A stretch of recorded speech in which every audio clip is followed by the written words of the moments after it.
C'était pendant pratiquement toute la période du lycée. Aujourd'hui, j'ai 26 ans. Donc cette histoire a dû se dérouler entre 2012 et 2014. Quoi qu'il en soit, cette histoire va bientôt avoir 10 ans. Et je ne saurais pas mettre des dates précises à ce niveau-là. Mais globalement, elle a duré de ma seconde à ma terminale. Pour vous mettre un peu dans le contexte, à l'époque, comme n'importe quel lycéen, je vivais chez mes parents dans une maison qu'ils avaient achetée depuis moins d'1 an. Et pendant les premières vacances scolaires de ma seconde, je me suis fait cambrioler pendant que mes parents étaient au travail. À ma vue, les cambrioleurs ont pris peur et se sont enfuis. Gros coup de chance, car avec du recul, l'histoire aurait vraiment pu mal tourner en ce qui me concerne. Je précise ce fait qui aura de l'importance pour la suite de l'histoire. Ceux qui ont vécu un cambriolage comprendront très bien, je pense. C'est quelque chose qui est vraiment marquant et terrifiant dans une vie. Je ne le souhaite même pas à mon pire ennemi. Et de par cet événement, est né une sorte de traumatisme chez moi à ce niveau. Globalement, de savoir que quelqu'un est peut-être en train de s'introduire chez moi me terrifie. Maintenant que le contexte est posé, passons au vif du sujet. À l'époque, j'étais adolescent, un peu immature et idiot, qui n'avait que faire de ses cours. J'attendais impatiemment que mes parents s'endorment le soir pour rallumer ma PS3 et jouer des heures à Call of Duty. C'était la mode à l'époque. Et cela faisait que je me couchais souvent très tard et j'arrivais le lendemain en cours épuisé. Petit à petit, je commençais à entendre des bruits bizarres en bas et à la cave. Ma chambre n'était pas au rez-de-chaussée, mais au premier étage, comme celle de mes parents d'ailleurs. Vu que j'écoutais attentivement les bruits de pas sur le vieux sol en bois de ma maison, pour être sûr de ne pas me faire attraper par mes parents, je savais très bien, à 100%, que ce n'était pas eux, et qu'ils dormaient bien tranquillement dans leur chambre. Honnêtement, le cambriolage avait eu lieu 3-4 mois avant le début des événements, donc entendre des bruits chez moi me mettait dans des états pas possibles. À cette époque, je dormais tout le temps avec mon chat. Lui et moi, on avait une liaison très fusionnelle, comme je n'ai jamais retrouvé depuis avec un autre animal. Il me suivait partout, passait ses journées avec moi, et ses nuits aussi. Et lorsque les bruits commençaient, mon chat se réveillait instantanément et se mettait sur ses gardes, en fixant la porte de ma chambre. Cela me confortait dans l'idée que je n'hallucinais pas. Maintenant, je vais devoir vous parler de ma réaction face à la peur en général. Chacun a des façons différentes de réagir lorsqu'il est terrifié. Certains fuient, certains sont tétanisés, et certains ont le besoin de supprimer le danger. En ce qui me concerne, je fais partie de la 3e catégorie. Impossible pour moi de dormir dans ces conditions, ni de fuir. Je dois m'assurer que si quelqu'un est en bas, alors cette personne doit dégager. Pour donner un exemple, je suis vraiment terrifiée par les araignées. Quand j'en vois une, je suis obligée de la tuer. Sinon, je vais penser à elle toute la journée ou toute la nuit, en pensant qu'elle est peut-être à côté de moi, ce qui me rend malade. Je précise, car cela va grandement expliquer la suite de mes réactions en conséquence. Les 2 premières fois où c'est arrivé, j'ai pris le soin d'éteindre ma console avant d'aller voir mes parents pour leur expliquer les bruits. Je les réveillais clairement en pleine nuit, sur les coups de 3-4 heures du matin. Au début, mes parents étaient vraiment super compréhensifs et impliqués au sujet de ces bruits, notamment à cause du cambriolage. On descendait à 3 en bas, puis dans la cave, pour constater que tout était normal. Je passais vraiment pour un fou, car il n'y avait jamais rien que ce soit en termes d'activité ou de bruit lorsqu'on descendait. Au bout de la 3e fois, mon père m'a demandé en gros d'arrêter de les réveiller et que je m'inquiétais pour rien.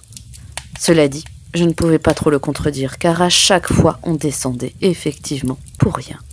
Mais presque à chaque nuit, il y avait ces bruits étranges. Bruits de pas, de chaises qui frottent sur le sol quand on les déplace, bruits de tiroirs qui se ferment. Je commençais à me dire que mon père avait raison et que j'hallucinais un peu. Mais mon chat à côté, lui, me faisait bien comprendre que ce n'était pas le cas. Mais le jour où le déclic s'est vraiment produit, c'est la nuit où j'ai entendu le bruit de notre porte de garage électrique s'ouvrir. Nous avions un garage à porte électrique. Par conséquent, lorsqu'il s'ouvre, on entend le bruit d'un moteur qui ouvre la porte. Cela faisait clairement un bruit non négligeable et très facilement reconnaissable. Là, c'était trop pour moi. J'ai de nouveau réveillé mes parents pour leur expliquer. Ils m'ont pris au sérieux et sont descendus pour constater que le garage était bien fermé. Mon père était furieux contre moi et m'a vivement sermonné, mais ma mère me croyait. J'ai vite compris que si cette situation se reproduisait, j'avais vraiment pas intérêt à réveiller mes parents. Surtout qu'ils commençaient à se demander pourquoi j'étais toujours réveillée à ces heures tellement tardives. La suite de l'histoire est ainsi. Presque toutes les nuits, j'avais affaire à ces bruits bizarres, et notamment celui de la porte de garage, qui devenait de plus en plus fréquent. Étant au premier étage, c'était audible uniquement si on ne dormait pas. Ce n'était pas assez fort pour réveiller mes parents. Et moi-même, les nuits où je dormais, à des heures normales, dues à l'épuisement, je ne me réveillais jamais à cause des bruits, car ils étaient trop peu audibles pour me réveiller en plein sommeil. J'ai fini par récupérer un bout de bois clouté que mon père avait dans le grenier, qui était en rénovation à cette époque. Et presque chaque nuit, je descendais au rez-de-chaussée, puis à la cave, avec ce bout de bois clouté en guise d'arme, au cas où je faisais face à un cambrioleur. Franchement, ce n'était pas chaque nuit, mais presque, au moins 3 à 4 fois par semaine. Et à chaque fois que je descendais, il n'y avait rien. Quand je remontais, les bruits ne recommençaient plus avant la prochaine nuit. Quand je descendais avec cette sorte de batte cloutée, j'étais terrifiée, les larmes aux yeux les premières fois. Arrivé dans la cave sombre, je faisais volontairement du bruit. J'allumais toutes les lumières. Je disais des phrases du genre « J'ai appelé la police, ils sont en route ». C'était faux, évidemment. C'était pour faire peur si jamais une personne se trouvait là. Cette sorte de routine horrible a duré pendant presque 3 ans en tout, je dirais. Sachant ce qui se passait à la cave, je n'arrivais plus à dormir. Et par conséquent, j'entendais tous ces bruits à chaque fois. C'était vraiment le serpent qui se mord la queue. J'ai pensé à l'époque que je devais m'endormir tôt pour faire comme si tout cela n'existait pas, mais j'en étais incapable. J'avais trop peur. J'en parlais uniquement à ma mère, car c'était la seule qui voulait bien me prendre au sérieux.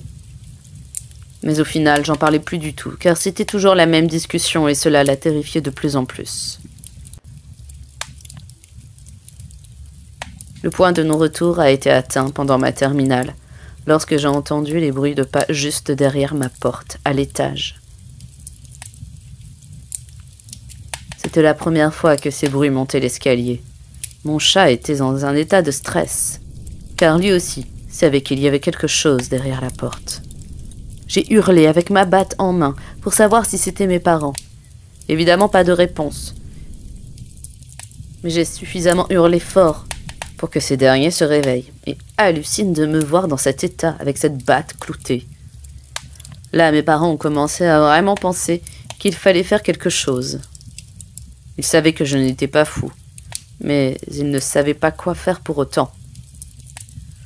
Ma mère, qui me croyait vraiment, a pensé que la maison était hantée. Elle est très croyante à ce niveau-là, et par rapport à tout ce qui concerne le paranormal.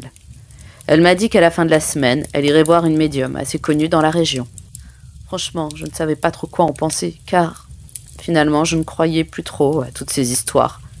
Cette dernière est venue à la maison et s'est entretenue en privé avec ma mère uniquement.